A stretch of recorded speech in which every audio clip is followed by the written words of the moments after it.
Welcome to What's Your Story podcast. I'm your host, Matt Story. On this pod, I sit down with people of color leaders to understand how they've been able to use their superpowers to make an impact on our world. And I do it one story at a time. My guest on the pod this week is relentlessly prioritizing liberation, equity, and justice for Black and Brown people at work. And as the CEO of Living Corporate, which is an experience management startup, he believes this starts by prioritizing workplace fairness. And I'm really looking forward to hearing more about his story. So please welcome Zach Nunn to the show. Matt, thanks for having me, man. Before we get into learning more about your story and your journey, I wonder if you could take us back and maybe give us a story about what little Zach may have been like. Yeah, it's interesting. Little Zach was born and raised in Rome, Georgia. Rome, Georgia, for those who don't know, is a small town a couple hours outside of Atlanta. And for those who may not be familiar with the region, Rome, Georgia, at the time when I was born, was really well known for having KKK rallies and marches in the middle of the summer. And my mom, I recall that plus other experiences that I had in school, that inspiring her to have us move out of Georgia and move to Texas. Now, there may not be a huge difference, but it was different enough, and I thank her for it every day. Little Zach was passionate and focused on having fun, understanding the world around him. It was just me and my mom growing up, and so I was really passionate about family and protecting my mom and living and doing what's right so that I never did anything to embarrass her. So I was really, really focused on that. And then I also just was always fantasizing about having my own family one day and like being a dad that was there. Those are the things that really drove me a lot as a kid. Our stories are unique, but I think you and I have a lot of similarities in kind of our journey so far. And it particularly, the single mom piece really stands out to me because I know a lot of the reason I'm where I am is because of what she did, what she sacrificed, and what I saw in her. And so I'm curious for you, how did that influence what you wanted to be? How did it influence what you wanted to grow up to do, in addition to, having your own family? And how did you see that strength in her and carry that forward into, hey, I want to be this when I grow up? Man, so look, my mom, hardworking. My mom is fiercely independent, and she always had multiple jobs. I mean, and one of her main job was an English teacher at a high school. And for those who know anything about education, that's a lot of work. That's like 3 jobs, right? You're grading papers all the time. But my mom always was hustling, right? So if she needed to work and be a full-time teacher, then also be part-time at Home Depot or part-time at JCPenney, that's what she was going to do. And so I definitely, when I think about her, I think about how tired she would be. And I think about wanting to not be an additional drain, because I knew that she was working hard to take care of me. And so there is probably some internalized guilt and pressure that's not fair to me, but it's real. And I think something I consider as myself now that as a father with 2 children is, I think it's easy to underestimate how much children pay attention and how well they process things, right?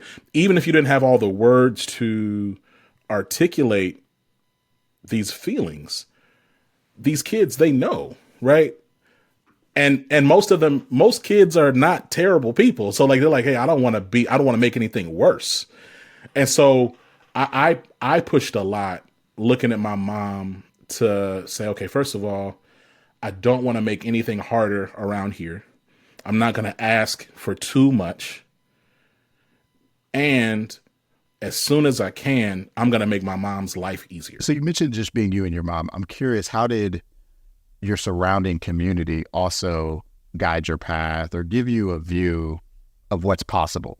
My uncle Clancy, when we moved to Texas, he ended up typically living only like 30, 45 minutes away. Like wherever we moved, he always ended up being like a little about half an hour away, whatever. On the weekend, sometimes I would go hang out with him and my cousins and my aunt. And so watching like them as a nuclear family and just kind of see them engage and like, oh, wow, you have your mom and your dad here. Wow, y'all get to do things. Y'all have different activities. Oh, okay, wow, y'all are plugged into things. That was dope to see. And that was inspiring to me and helped me understand, okay, so this is how a father interacts like and I want to be clear, like I saw my father, I knew my father, like I would see him in the summer times from time to time. I would see him in the holidays, but I never experienced like that in a housing kind of home context. Right. And watching like someone raise children, see a man raise their children like that. So that was a huge element for sure. And then, I would say that I was blessed with some incredible mentors as I continued my path, like going into high school, incredible people through my local church. And then of course, my grandparents, right? So I had a network of people that I can definitely look back and say, loved me, cared about me, wanted me to be successful, had every expectation that I would be successful. And I was always just blessed to have somebody I can talk to, have somebody I can reach out to. I want to get into your professional journey. And, as I looked at what you're doing with Living Corporate, you're just killing it there. And you have been since 2018. But I'm curious, what led you there prior from your own work experience to really recognize that this work needs to be done? I come into corporate America a little different, but frankly, my profile is not that different. When you look at a macro level, first generation professional, first man on my mom's side to start and graduate from Ford University. My cousin Chris was first man to graduate from college, period. He started at JUCO, finished at Jackson State. I'm the first man to start at a 4-year and finish.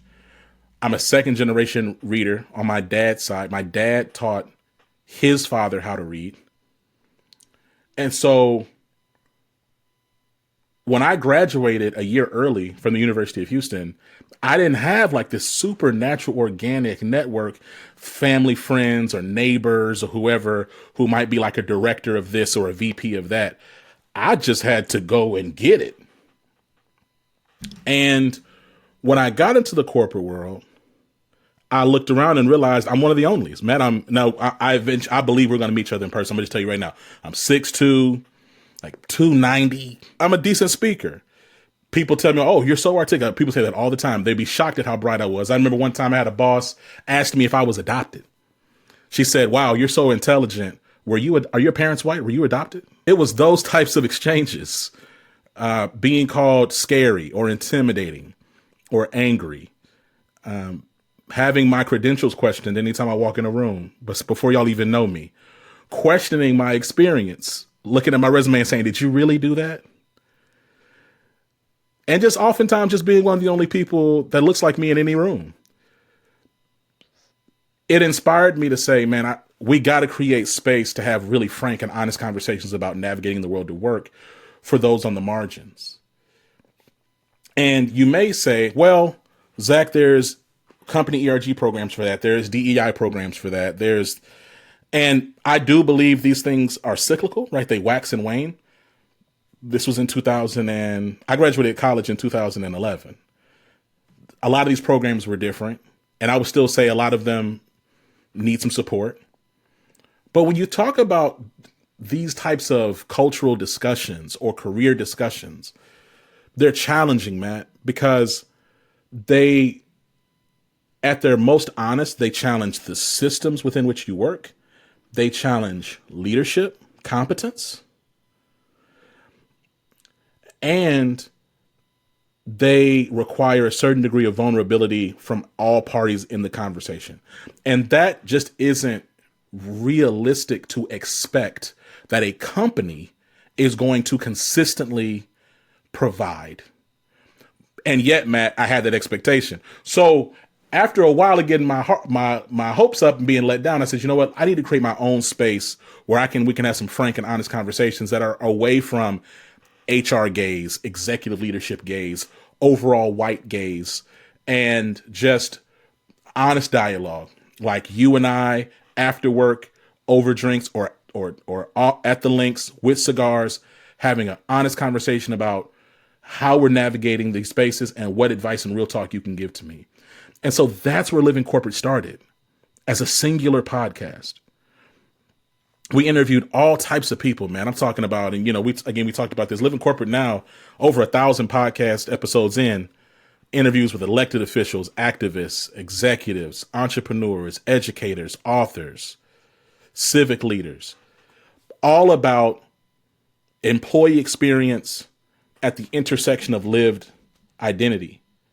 And it's because of my own experiences and feeling like I'm one of the onlys, and having a desire to just have honest discussion and really challenge the powers that be in structures, not in this way to like shake your fist and be super angry, but to constructively reimagine something better so we all can be successful. A lot came in my mind as you were going through that. And I think what's really fascinating about it is, as you mentioned, being the first to do this, or being the person that had never done this before for your family, I think we can sometimes, even ourselves, not recognize how challenging that can be. And so, I always like to think about, I'm going into rooms that no one that I grew up with or learned from has been in, but I'm using the guidance that they gave me, which was, you got to work really hard.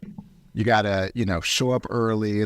Yes, some of that works, but that's like the checkers of it. And I'm at a chessboard, and you're not really equipped with all the rules. So it has nothing to do with aptitude. It's really not understanding the rules of the game you're playing, and you're learning as you're playing the game. And it's like, oh man, you already took that piece, but I'm still learning how to use that piece, or how to maneuver this. And it's really fascinating to, because I constantly think about this idea of how work is changing and how those changes impact all of us. And I think, generationally, those of us that grew up with parents that told us to work hard, because work was, well, for them, it was a place you went to. For us, it was what you do. And I think for this next generation, it's who you are. So if they're not doing work that aligns to who they are as a person, they're not going to do it. Mm-mm. And I think for those that have been in the workforce, a few more years, we're just like blown away, like that's an option. And I think about it as someone that sits in a corporate gig. We've got, to your point, it's the organization's job to make these spaces better for those employees, because it's not going to be on the margins in the future. It's not going to be, you're just going to miss out on this person, that, but you might miss out on Zach, you might miss out on that. You're going to miss out on the best talent if you don't change. And so I'm curious for you, like how do you see also how work is evolving, factoring in to what you're doing with Living Corporate? Yeah, man. So I want to say, to your point about the baby boomer, and I would even say like late Gen Xer generations, I think because of the way that technology was, you can just, like, life was just much more compartmentalized. The ability to kind of reach somebody whenever you want is a fairly modern phenomena, right? And I think millennials, we're in this really interesting position because, yes, I grew up with technology, but I also was born right before all this technology blew up. Like, I remember getting DSL internet at my home. I also remember a time before that. I remember a time before dial-up. I remember my mom having a map in her car. I remember, right? like I remember having to print out directions on MapQuest, right? And so, yes, 100%, the world of work is changing because the world is just so much more connected. Frankly, in certain ways, I think too connected. And maybe if it might not be too connected, but I think institutions are exploiting that connectivity for capitalistic gain in a way that is to your point about this next generation of work, I think a lot of them find it soul draining and sucking, right? I really do. And so you're right. I think a lot about the future of work. And the reality is that Living Corporate, we started off as hey, we're focused on Black voices at work. Then it was Black and brown voices at work. And now it's really those on the margins. But But the future, and even if you look at like how we describe ourselves in the top of this interview, we're an experiences management company. We're not a DEI company. I'm not going to call myself a DEI professional or expert. I'm an experiences expert. Because ultimately, where we're going is everybody is looking for better experiences. Not just your employees, not just your Black employees, not just your queer employees, not just your trans employees. Everybody is looking for better experience. Your customers are looking for better experiences. The market is looking for better experiences. And so when I think about living corporate, and I think about the fact that like the way that we're trying to drive experience, both for employee engagement and market trust, your customers and potential customers, it's through data analytics, e-learning, and brand storytelling, because we see those things driving experience. And I don't believe that when you look at like the landscape of work, unless something radically changes, and we're seeing like, and Matt, like, man, you're seeing it yourself. I know is like layoffs. When I was a kid, I was always, even when I was in college, I was taught layoffs was like, hey, things are really bad. They really bad. So we about to lay these people off. But now layoffs almost seem to be a function of like just profitability. Hey, we need to hit these quarterly metrics. We made these commitments to these shareholders, and we're making more. We're more profitable more last year, but we're not as profitable as we projected. So we're going to lay these people off so that we can have stronger returns. And then on top of that, like, because, and maybe this is more like, and I'm not an economist, right? But I talk to so many people about like where we are, like in our capitalistic journey. There was a day, again, like I might be propagandized, Matt. Okay. So like what I'm describing might be like, I might be wrong. Okay. I remember when I graduated and got right into the workforce in 2011, leadership would talk about long-term vision.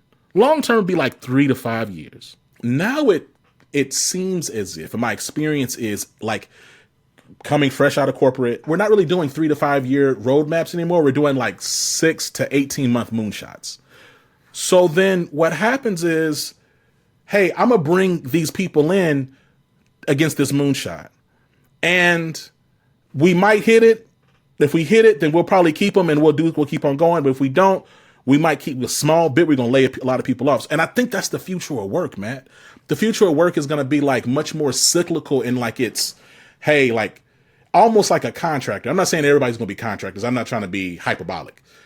But what I am saying is that like the idea of what our parents taught us, hey, get yourself a good government job, get a pension, and sit there for the next 20 years. Those days are gone, right? Hey, get a job and stay there for 10, 15 years. Look, my mother-in-law, whom I love, she said, and my mother-in-law, I'm not going to tell her age, but she's a baby boomer. Right. She worked for the government and retired with the government. She worked there for several decades. And so she told me last month, she's like, I used to get really concerned about you always jumping around, but I think I've come to peace with that's just what you do. You always going to be zigzag. And I said, I am because you got to, right. Just a different landscape. So, the future of work is much more cyclical. It's much more, frankly, in flux. Like there's the target's always moving. And again, unless something fundamentally changes, I think that's where we're going. And so all the more reason why you need to have good experiences, because if you're going to hire somebody and you're only going to have them for a little bit of time, you don't even have time to onboard them and train them up and, get them all learned up. You don't have, like, it used to be like, hey, you get hired, give yourself 3 months to learn the job. That level of patience is not there anymore. You got to come in and be ready to go. So if you're hiring people with the expectation that they're going to be peak performers immediately, then you need to make sure that you're creating an experience around them, an experiential context around them that induces that. Same thing on the customer side.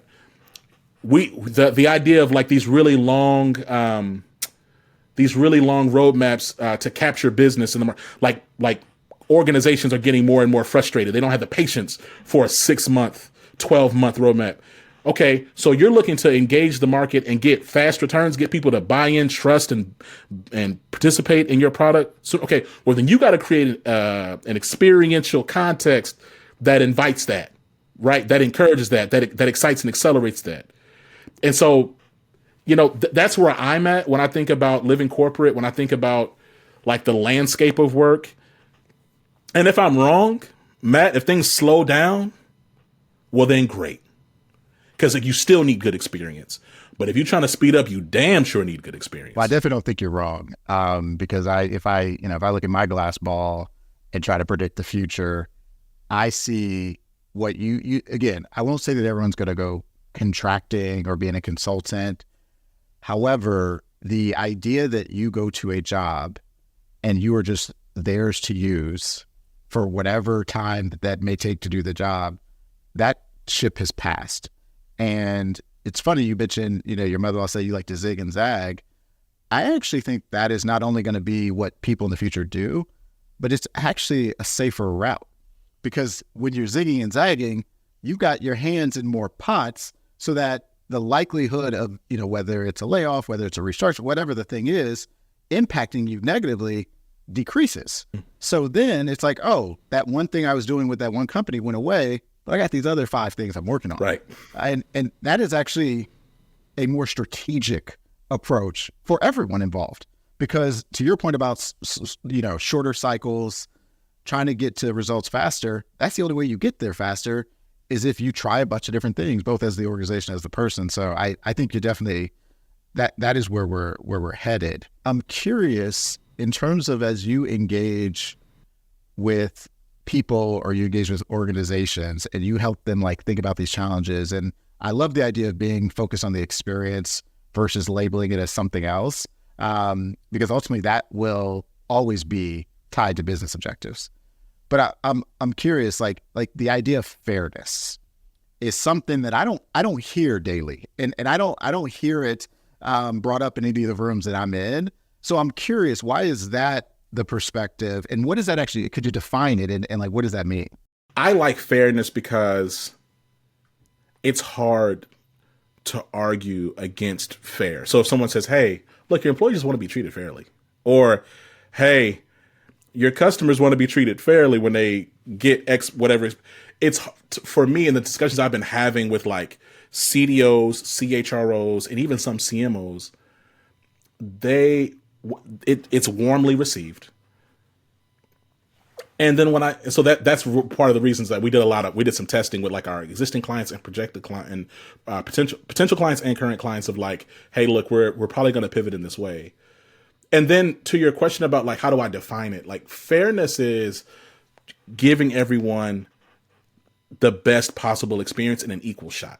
So when you talk about like from an employee experience, a fair employee experience is people want to know when they go to work that they have support from their manager. When they communicate, they're being heard, they're being respected, and they're being frankly respected like everybody else.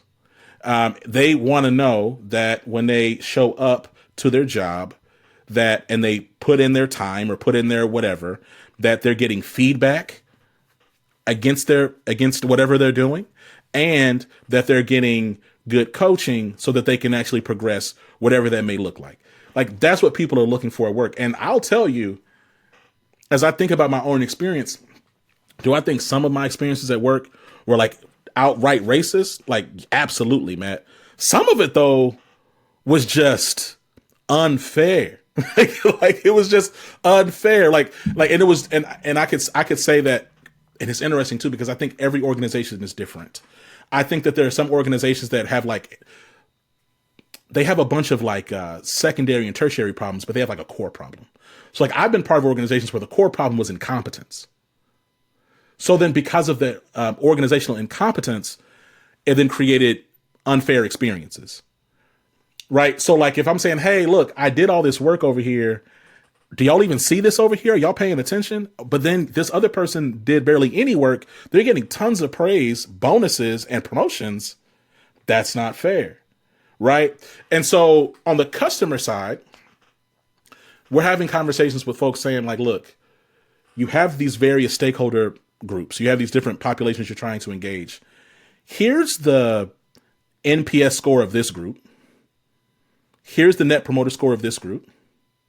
When we look at their surveys, some of them, there's clearly not balance here in terms of what their experience they're having in trying to buy a particular product or get a particular service. Hey, we're not really giving them a fair experience.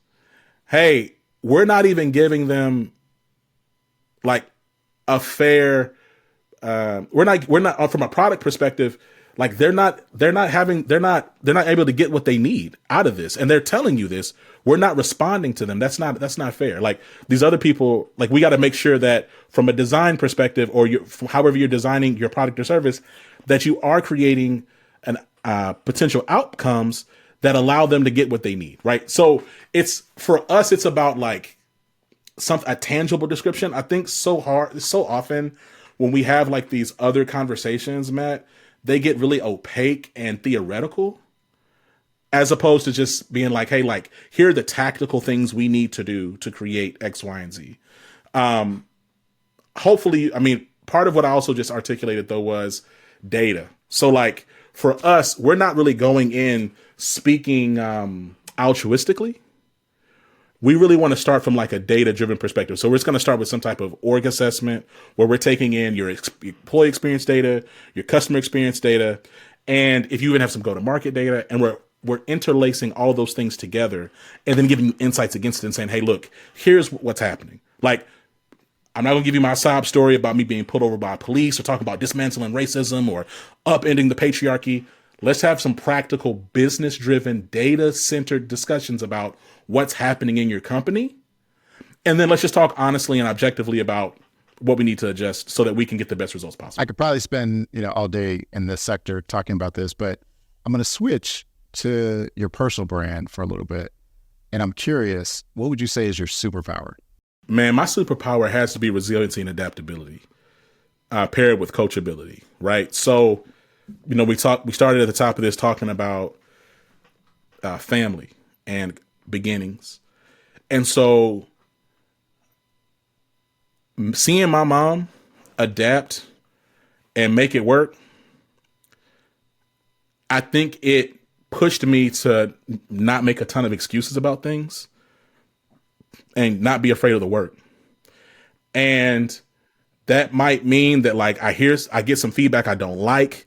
That might mean that my first plan didn't go right and my 8th plan didn't go right, but I'm not going to stop.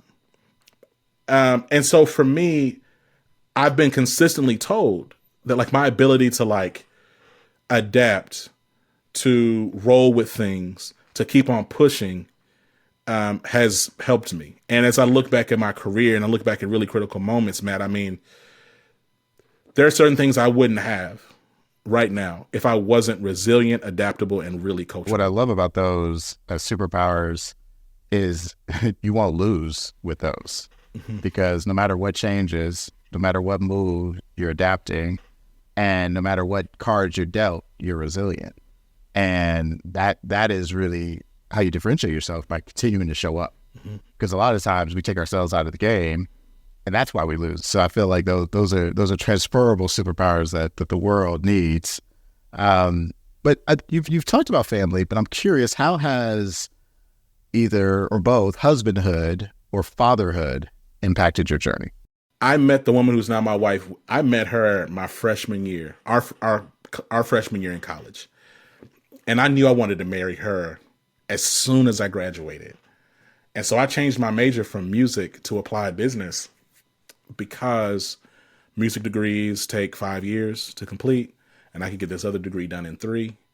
And I didn't want to be a band director anymore. I didn't want to be a professional tuba player anymore. I wanted to be married, and I wanted to get some money so I could be married. And because I wanted to buy a house. And so I think for me, marriage had helped me grow in being more accountable and reflective. Because in every marriage that I've seen outside and conversations I've had with people who are married, the marriages that are not accountable or self-reflective are typically not the marriages that last. And I believe that helps me in my overall life and personal brand because I'm used to, hey, my bad, you're right, I'm sorry. I could have done that better. Received. You're right. and a bit of a, okay, what else can I be doing or doing better here? And then on top of that, I think marriage also helps me anyway, communicate and slow down, right? So, I think it's easy for me to like get emotional or get upset and just be, or have an attitude.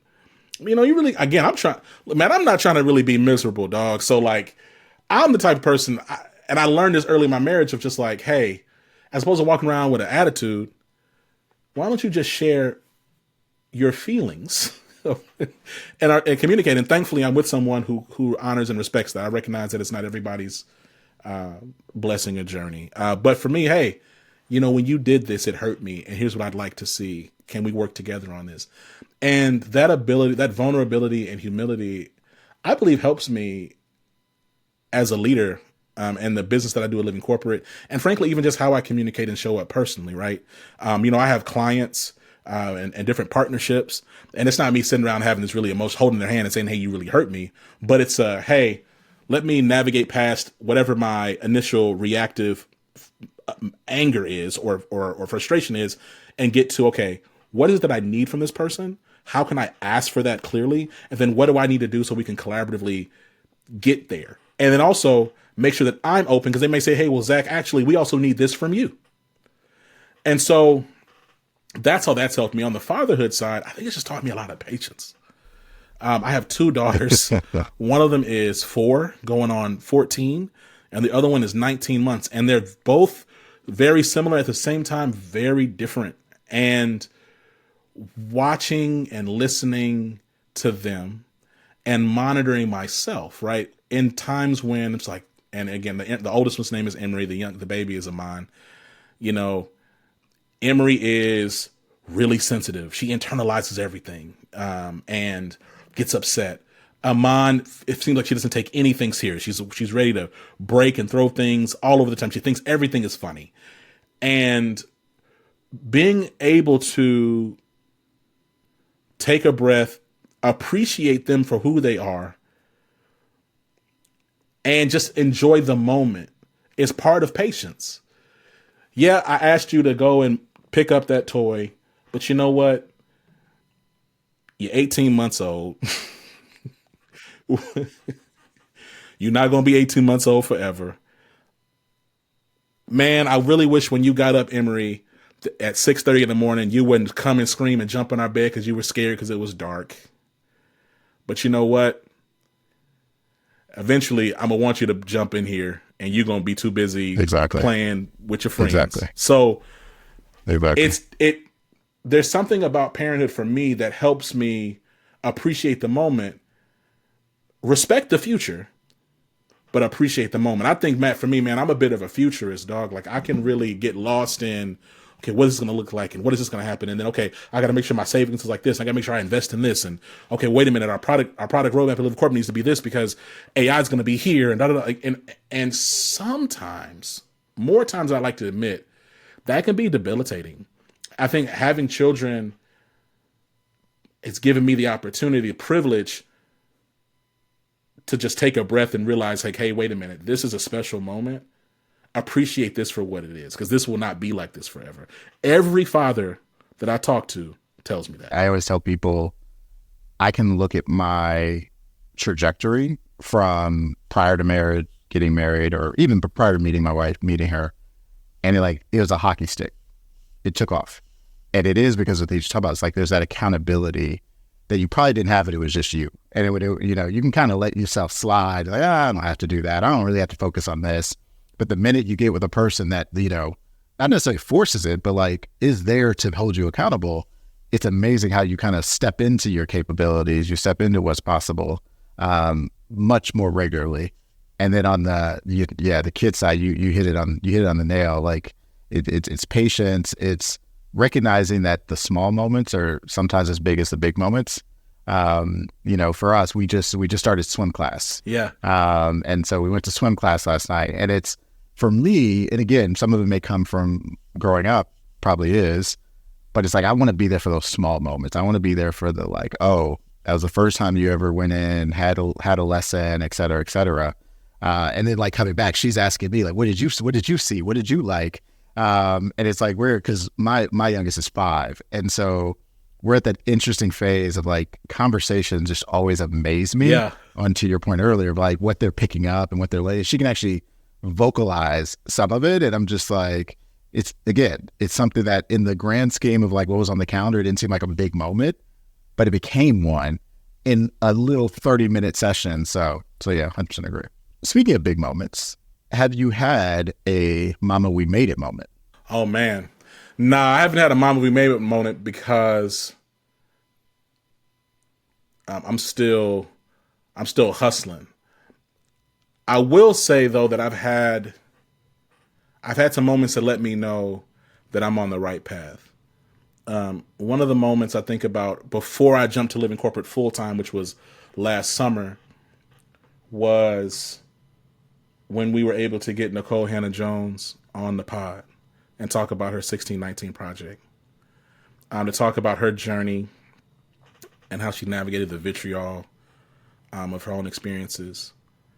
That was a really big moment for me that affirmed like, okay, hey, this is where people, and then I'll say like taking a step back from just that one interview, the fact that living corporate really gets 99% of its guests from PR agencies and Penguin and Viking, right?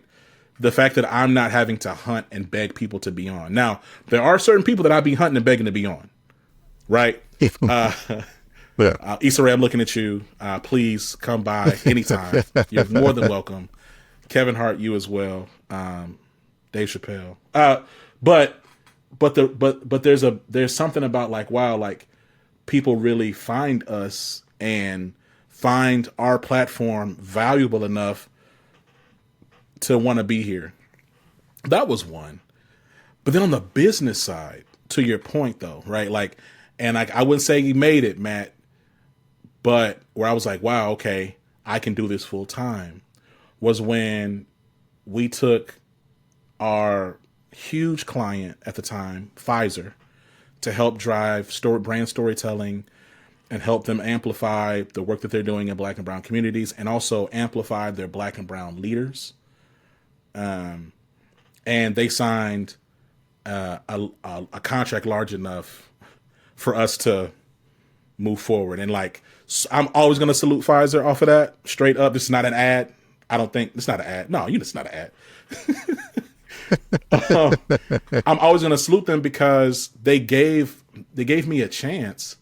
And then not only that, but they registered me as a direct vendor. At first I was working through like one of their vendors. And then the last contract we signed was so large that it just made sense for me to be my own.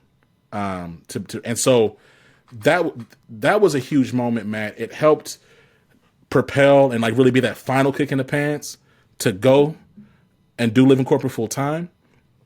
And in addition to like the guest, the profile of the guests that we attract, it also let me know like, hey, wow, this is something that we can do. And this is something I can do and really focus on and prioritize my day hours on, and not just my late nights and weekends. So I'm going to close out and hopefully we have a little bit of fun. When they take this story and they turn it into a movie, yeah, who would you want to play you on the big screen? Omar Gooding. Omar Gooding is Cuba Gooding Jr.'s brother. He played Mo in Smart Guy, for those who don't know. He was also in Baby Boy. Okay. Yep. I love Omar Gooding. And people say that we favor, which is so funny. But no, I like him a lot. I think he's a great actor. He's really well balanced, and I like his interviews too. I'm actually an Omar Gooding fan, low key. But yeah, that would be my pick, man. What song would play in the trailer? Ooh. Oh man, that's a good one. Let me think about that. Probably so here's the thing, man. There's so many good choices. It's going to be some rap. I'm trying to think about what song I would want it to be. It might be King Kunta by Kendrick Lamar. It might be. I love J. Cole. I want people to stay awake. So it might not be J. Cole for the trailer. Respectfully. Respectfully. Respectfully. Maybe something for Wayne, man. I don't know, but that's a good question. Yeah, man. I love those artists, man. Like they're able to paint like really vivid pictures, and they're creative.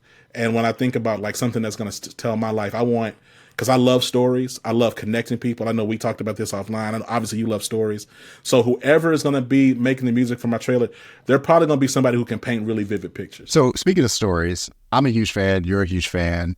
But if there could be 3 people and they could be with us, they could have passed on, that you sit with and hear their story from them, who would be your 3?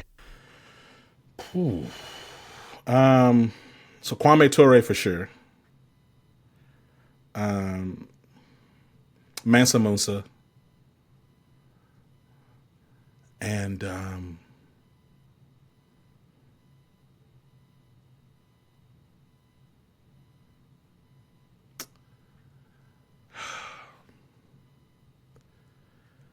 probably Sojourner Truth. It's a very thoughtful 3. That I don't know that, you said a few people Googling, but I can see there's some intentionality behind your choices. Yeah, man. I mean, so like Kwame Ture, you think about it, like he's a real revolutionary. I think like when you think, and it's so interesting, man, like in the history of the United States, there are very few black civil rights leaders that were not at some point deemed terrorists by their own government.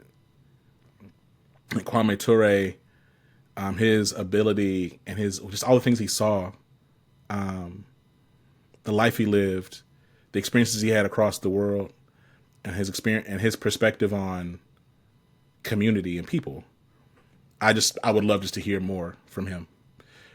Mansa Musa, I mean, he's like the richest person to ever live, and like I think there's a movie coming out. I didn't see it. This is not a trailer, by the way, or an ad. But like I think like I finally saw him represented in a movie. Like I think like it's like some movie where people are jumping around in time, but it's like he's like the richest person to ever live, and it's like he was so rich like he like disturbed entire economies because he just gave money away. It's like that's ridiculous. And then Sojourner Truth, I mean, I think I'm just realizing and learning about how she has been popularly portrayed versus who she actually was. They're very different. Like even what I was taught, like that, how we found out that she ain't right, ain't I a woman? I thought she wrote that. So I'm like, well, dang, wait a minute now. If she didn't write that, but I also read all these other things, man, I really want to learn her story. I would like to hear from her, and I think that's probably the through line, Matt, is like there's so many stories from people that either we've lost to antiquity or because of racism and sexism or other types of prejudice that we read about, but we don't really know for real because they didn't have the privilege to tell their stories as unfiltered as others may have. So speaking of stories that we maybe haven't heard, who is someone I should have on this podcast, but with one caveat? It has to be someone that you can help me get on. You should have on Matamba Austin. Matamba Austin is first of all, he's an incredible mind. I'm not going to start with his job. He's a senior executive somewhere, but that's not. Incredible mind with an incredible story of family, perseverance, revelation. Truly one of my most vocal and active mentors in my life right now. And I'd definitely be happy to help you get him on.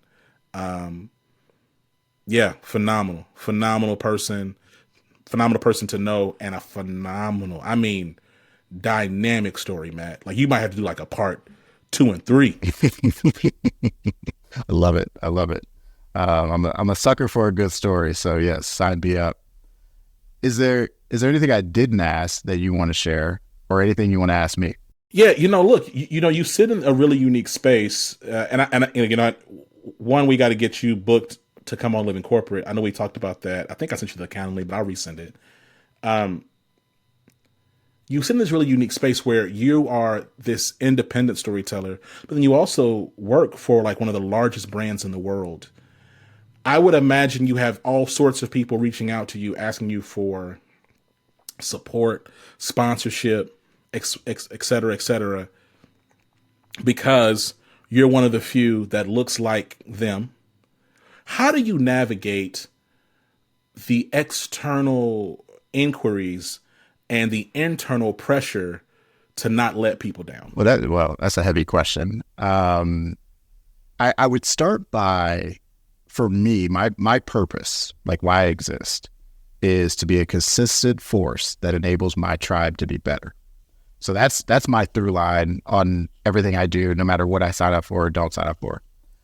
And for me, if there is a genuine external request, outreach, email, LinkedIn, whatever the format, I try my best to offer some type of feedback. Now, that doesn't mean I'm going to take every meeting, doesn't mean I'm going to take every call, but I try to give something that is of value to that person that helps them, again, enables them to be better at what they're trying to do. It's hard. It's hard because your name is attached to a 4-letter word that everybody knows. You tend to get a lot of that outreach, but especially when I think about my tribe being my colleagues, I think about it being my friends, my family, my community, even socially and on social media, that's my tribe. And so I want to be able to give as much back as possible. I probably, there's probably a few people out there like I could do more. I could do more for them. But, foundationally, I would say, I just want to be able to say, hey, did you think about this? Have you thought about going this way? Because I may not be able to sign the deal. I may not be able to get you in the door to do the thing, but I could pour a little bit into your journey that's going to hopefully help get you closer, whether it be a point of a percentage closer to where you're trying to go. So that's how I think about it. I love it. Man. Well, look, it's weird being on this side of the mic, but I've enjoyed my time, man. No, I appreciate that. Before I let you go, get back to your beautiful family, where should I send people if they want to learn more, if they want to see what you're up to? Listen, I'm not even going to give y'all no website because people don't got that kind of time. Just go to whatever your search engine is and type Living Corporate, okay? Like living single, Living Corporate. That's it. And then whatever pops up, that first thing you find, just click it. Well, I'll give people those directions. I'll include a few links so people can click directly out. But I appreciate you coming on, sharing your story transparently, authentically. I'm a fan of stories, but it really means a lot when people are willing to share theirs. Thank you, Matt. I look forward to talking soon, man. I really enjoyed that conversation with Zach. I feel like he's one of those long lost cousins that you haven't met. Once you meet, it feels like you know each other and you can recognize similarities in your stories and growing up and whatnot. But there were 3 things I took away from our conversation. Or one, and this is where I got really excited during the conversation. We were talking about the future of work and what's changing and where it's going. But the way he described it as being in flux and the future of work being a target that's just constantly moving, but not only is it moving, it's moving at a faster pace. And so as individuals and as organizations, we have to keep up with that pace. And we have to understand that it is a moving target that once you figure it out, that doesn't mean you have it figured out forever. And it's just that constant evolution, that constant change that I think is really important, both for you individually and also if you're building a team. The second thing he talked about is, and this is part of the work he does with organizations, is really helping them do identification of where the problem really sits within the organization, because there can be multiple things that are stopping an organization from being efficient, but really getting to that core problem, which is usually what leads to them actually creating unfair experiences for their customers and their employees. And I think we can sometimes get into the long list of things that we feel we need to solve for, we need to really focus on. But the fact that he really sits with those organizations and helps them get to that core, identifying what that problem is, I think is something we can all, again, look to do not only in our individual journeys, but also in the teams we participate on. And then lastly, and I think he said this so well, just that fatherhood and being able to, work in something he's very passionate about, but he's learned to really appreciate the moment while still respecting the future. And he talked about how he's a bit of a futurist and lives in where things are going, but that we also have to stop and really appreciate these moments in time. And that's been something I think that's consistent across a number of the folks I've talked to in terms of them wanting to find that ability and having that ability to really appreciate the moments that they're in, but then also having that respect for where things are going and being aware and cognizant of the future. Until next time, I encourage you, as always, to continue to share your story. It's so important, not only for you, but for others to hear your story. And if you have any feedback or any comments about any of the podcasts, feel free to reach out to me. You can reach me at all of the social channels at Matt E. Story, or you can go to my website, www.mattestory.com.